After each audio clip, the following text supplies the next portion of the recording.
Hello everyone, welcome back to another video. For those who don't know me, I am Shagun Navada, the founder of shagunnavada.in, your coach for anti-money laundering, transaction monitoring, screening and other risk related roles. Before we begin with today's video, I would like to thank everyone who's been following me on LinkedIn, Instagram, Facebook and various other platforms. Thanks a lot, and please do share my videos on YouTube, LinkedIn and other social media sites. I want to make sure that my videos are reaching the people who are aspiring for transaction monitoring and risk related roles. So thank you once again. And for those who have not been following me or subscribe me on YouTube, so please do follow, subscribe to me on YouTube, like my videos and share my videos. So let's begin with today's video. Today's video is very important because we are going to discuss about do's and don'ts for a AML investigator or AML analyst. Yeah, so very interesting. So this has come into my mailbox, and the person clearly wants to know what are the do's and don'ts of an AML investigator, and this person is already working as AML investigator. So he or she, I'm not sure, wants to keep the name secret. So yeah. So what are the do's for a AML investigator?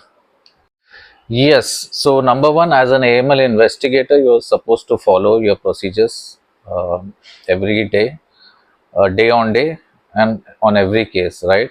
But it does not mean that you stop thinking out of the box. Yeah. So majority of them just go by the book. Okay.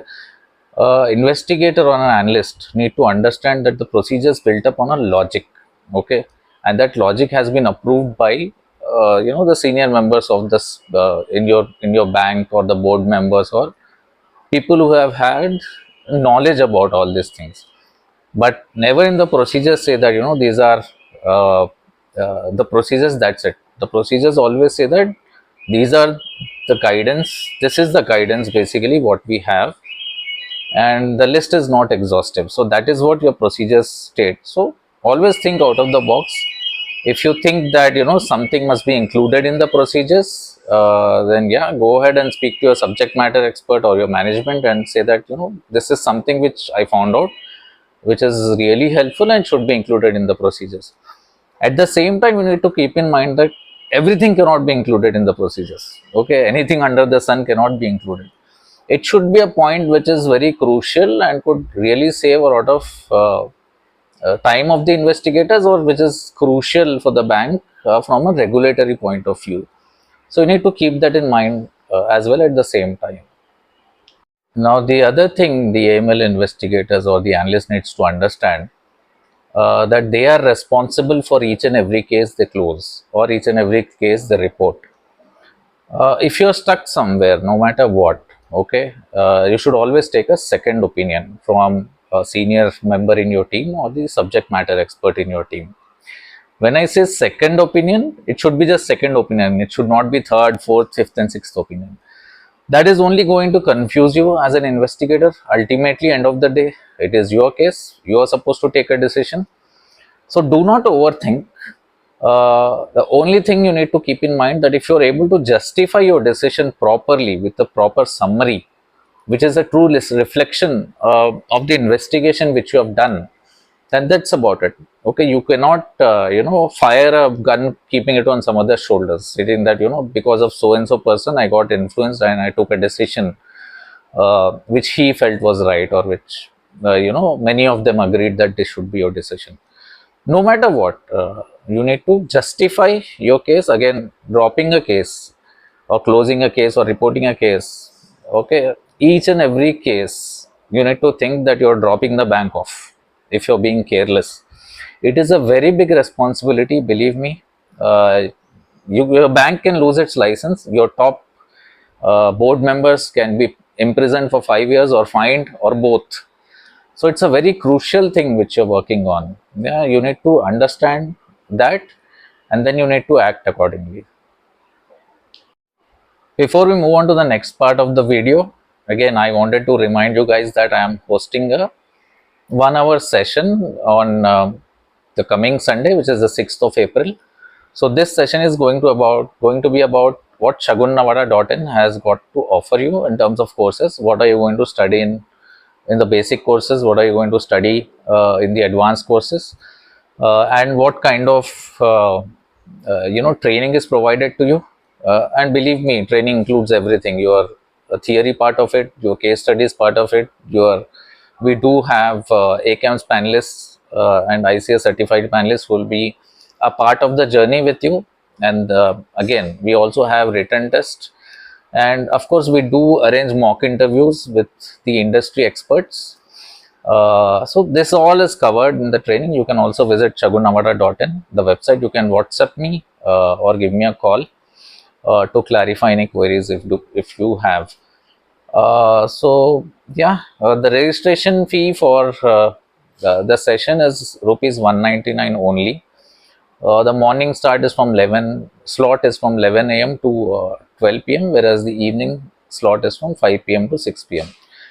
So hope to see you there. All right, so let us see at the don'ts now. So what happens is, as and when you start processing case after case after case, when it becomes a routine, and you grow as an AML investigator within the process, whether it is rank wise or whether it is experience wise. What generally happens is that, and it usually happens with the senior staff, that they start thinking as a police officer or the authorities, and believe me, it happens a lot. It happened to me as well. So there will be a point that you will start behaving like a police officer, and you want to do the work which is done by the other departments as well.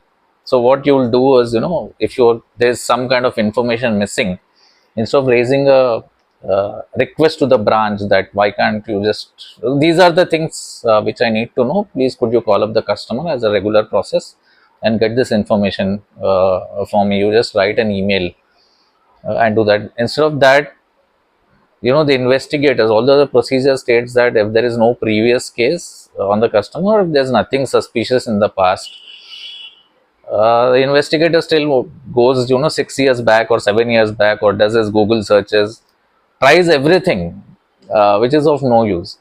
So you need to understand that every department is trained in their own space, in the kind of work which they are doing. So you need to put a full stop at some point of time and let others do their work. Okay, so that is how a business functions. Every role has a special person who's trained in their role. So yeah, that happens a lot actually, wherein you feel as if you're going to catch the criminal now real time and put him in front of the police or put him in front of the courts and say that, see, here is your bad guy, he is the money launderer. Things do not work that way. So yeah, I hope this thing helps you. Now, the other thing the senior staff tend to do is, especially when they are training the new joiners or when they are training or doing the floor walks, it happens with SMEs as well, and also the team leaders, in fact. So, if there is a query or a referral from a particular staff about a case, yeah, you start comparing your case which you've processed maybe 2 years back, 3 years back, or maybe most recently. You start comparing his case to your case, and you say that what happened 3-4 months back or whatever time it was. I got a same case and I did this, and then the business area did not agree, the quality team did not agree, and I got a feedback stating that you are supposed to do 1, 2, 3, 4, so and so. And you advise the investigator to do the same thing. Yeah, you should understand that every case is unique.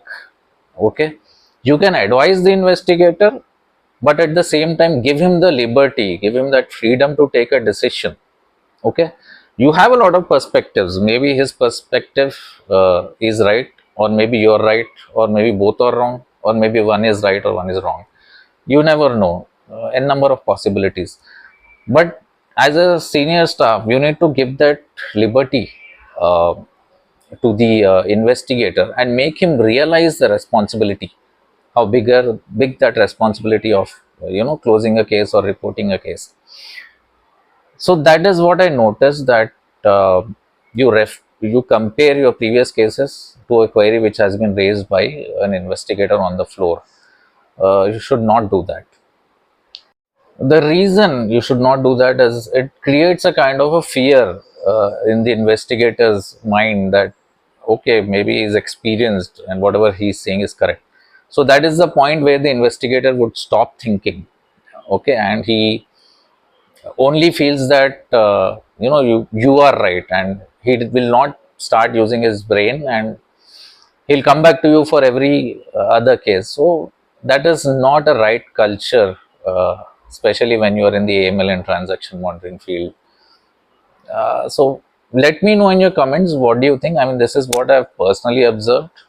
uh, Again, don't say that you're comparing your personally observed things in the past to what is current status, what is happening in the bank. So yeah, but please do mention in your comments as to what do you feel about this. The other thing and the most important thing is, if you're not sure about a case, okay, so your junior staff comes to you and asks about a case, what needs to be done. If you're not sure, then tell that you're not sure. Okay, do not try to influence his decision. You say, I'm really not sure. That's about it. Simple logic is that do not take responsibility of others' cases. Okay, you take a responsibility of your own case, not others' cases.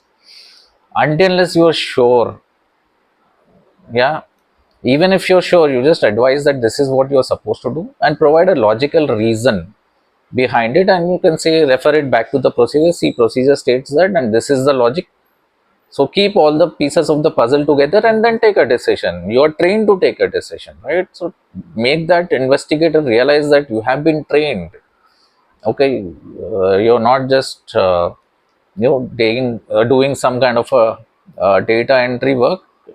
You have been trained to take a decision. So make him realize that things will be much easier for that investigator.